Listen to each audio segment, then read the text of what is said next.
It's a sad day in America when you can look directly into the camera and lie to the American people and no one calls them out on the carpet. This is the state of our government and how things is definitely unraveling fast when the lies no longer make sense. Let's talk about that.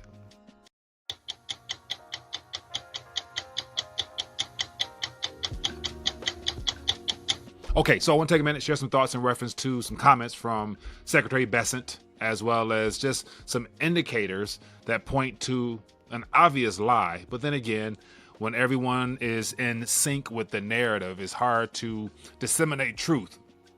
So you can expect more lies. And of course, no one's going to call out the details of it because no one was willing to take the blame at this current moment of where we're at and where things are heading.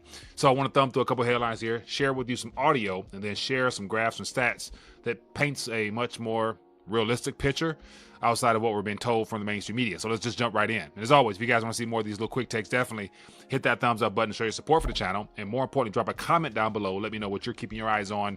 And also make sure you subscribe so you never miss one of these little quick takes here. So let's jump right into it. Here we have a news report from yesterday. Treasury Secretary Scott Bessent is on Fox News, and it's a 53-second clip, and it basically just points at everything that is wrong with our country and the fact that you have mainstream media looking to promote more propaganda intentionally, and no one calls into question the reality of what's happening in the streets. And so I'm going to play this, and then I'll get into some proofs as to how his statements are a complete lie, and it's nowhere near close to being truthful. I think next year we're going to go back to what we had in President Trump's first term, which was very solid, high, non-inflationary growth.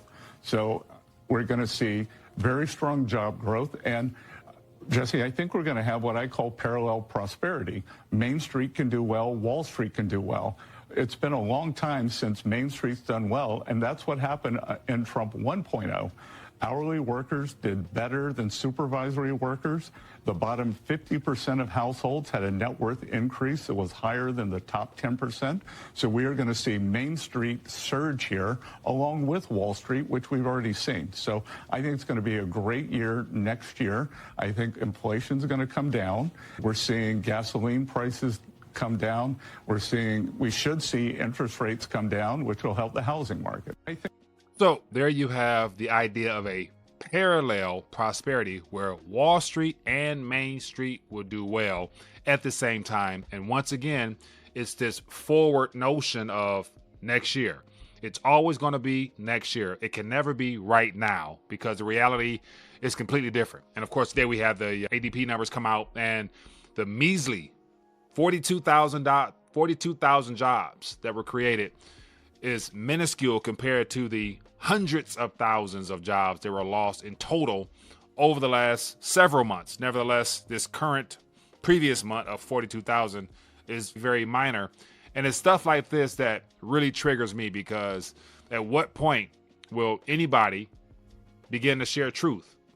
And I know it's not possible to share truth at this current moment because of what's at stake.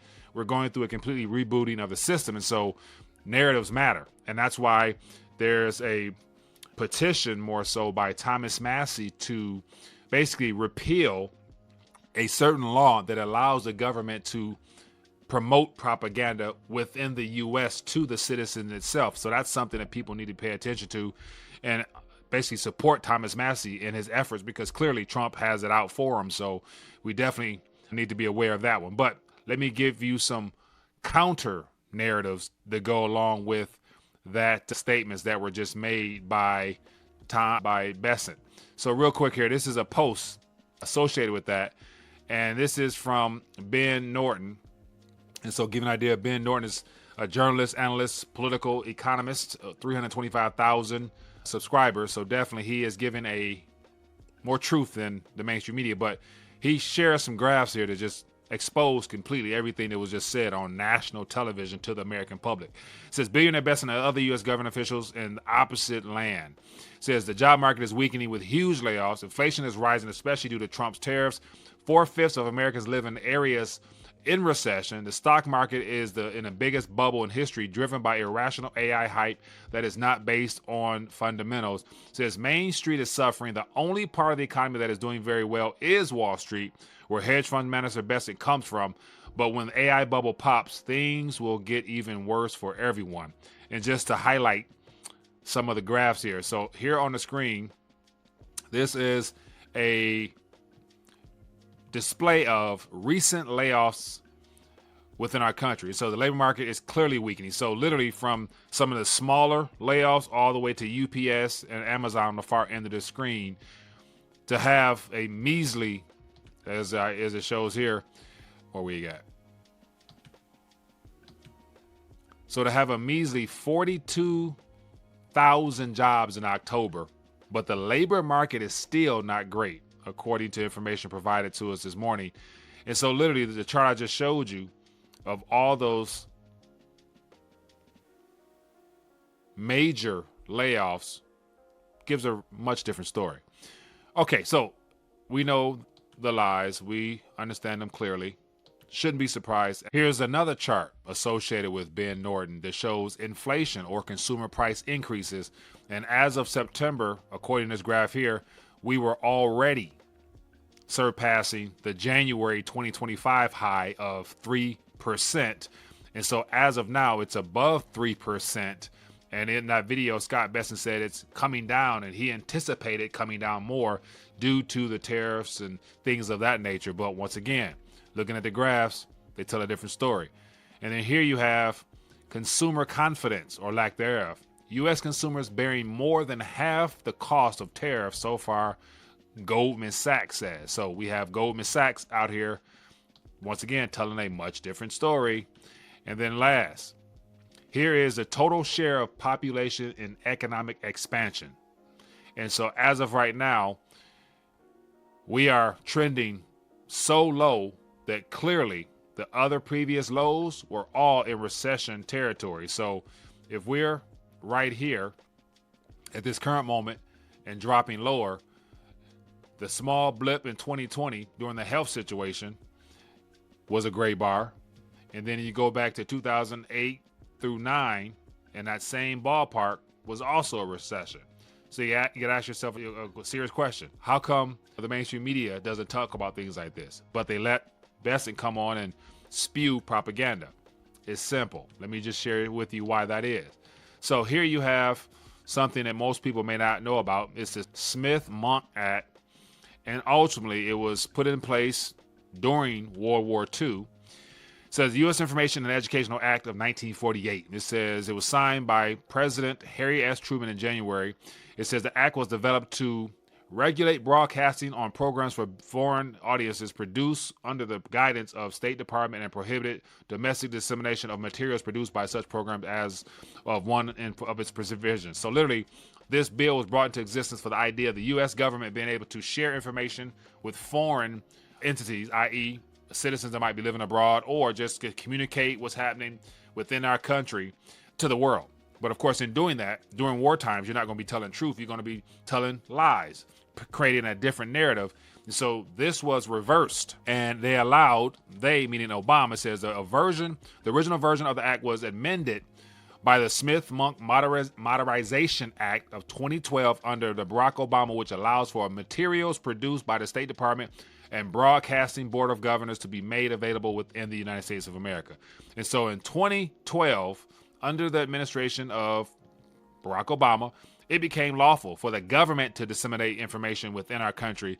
And of course, if they are the overseers, regulators of that information, there's no governing authority that can oversee them. Therefore, they can spew and share whatever information they deem necessary to accomplish their goals. And here we are now, all the major news sources saying the same tune, allowing Bessent on air to basically tell lies.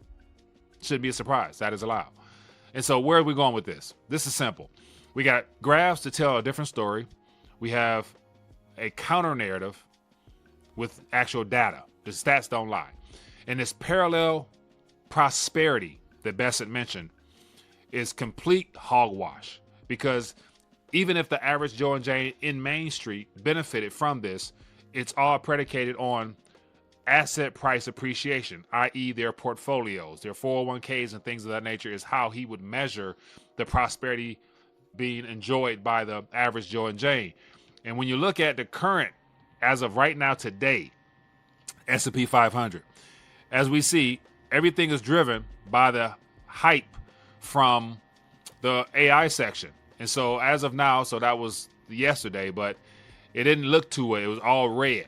And so as of now, it's going to be interesting to see how they continue to keep this narrative of everything is hunky-dory if literally everything is hedged upon AI and the continuation of this technological advancement that is taking place in our country. So as long as the funds flow to those areas, people's portfolios look bigger, greater, that's the only prosperity that the American people can actually partake in until there's a certain point when it must come down. But along the way, all of Wall Street, who's positioned ahead of the holders of those funds and stocks and things of that nature, they're reaping the rewards regardless. So these are some things worth talking about that you won't hear from the mainstream media. And I'd anticipate hearing more concerns as we get closer to Christmas, because once again, here's another article. Most U.S. consumers expect higher holiday prices and a weaker economy, survey finds. So this survey, to give you some insight into it, it says here, most consumers surveyed, 57% said that they expect the economy to weaken in the year ahead. The consulting firm found in a poll of roughly 4,000 respondents. So 4,000 people, more than half, felt that things were going to get worse in the days ahead. So that's just something to consider. And it says that compares with the 30% who expected a weaker economy ahead of the year ago holiday season, whereas 54% in 2008, one of the years of great recession. So literally, the year heading into the GFC crisis that was obvious, 30%. And yeah, these are some interesting stats, my good people. But as always, just taking a minute sharing with you an alternative reality, an alternative version of truth that the mainstream media can't give you, because once again, if they told the truth, they'd be out of a job and they wouldn't be able to accomplish their agenda of helping to restructure, reset the economy. So anyway, curious to hear what you guys think. If you found value, hit that thumbs up, drop a comment, and I definitely look forward to bringing more news to you. Peace.